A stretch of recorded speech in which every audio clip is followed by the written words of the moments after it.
திருக்குறள் 27 அறத்துப்பால் துறவறவியல் அதிகாரம் 3 நீத்தார் பெருமை.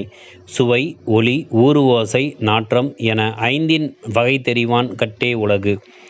சுவை, ஒளி, ஊறு, ஓசை, நாற்றம் இவை யாவும் நாக்கினால் அறியப்படும் சுவை, கண்ணால் அறியப்படும் உருவம், உடலால் உணரப்படும் தொடுஉணர்வு, காதால் கேட்கப்படும் ஒலி, மூக்கால் அறியப்படும் மணம். ஐந்தின் ஐந்து புலன்களின் வகை தன்மை தெரிவான் அறிந்தவன் கட்டே அவனிடமே உலகு உலகம்.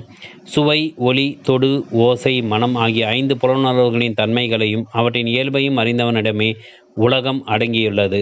பரிமேலழகர் விளக்கத்தின்படி ஐந்து புலன்களால் அறியப்படும் பொருட்களின் இயல்பையும் அவற்றால் ஏற்படும் பற்றையும் நன்கு அறிந்து அவற்றின் மீது ஆசை கொள்ளாமல் கட்டுப்படுத்துவனிடமே உலகம் அடங்கும் என்று இந்த குறள் விளக்குகிறது என்கிறார். சுவை, ஒளி, ஊறு, ஓசை, நாற்றம் என்று கூறப்படுகின்ற ஐந்தின் வகைகளையும் தெரிந்து நடப்பவனிடமே உலகம் உள்ளது.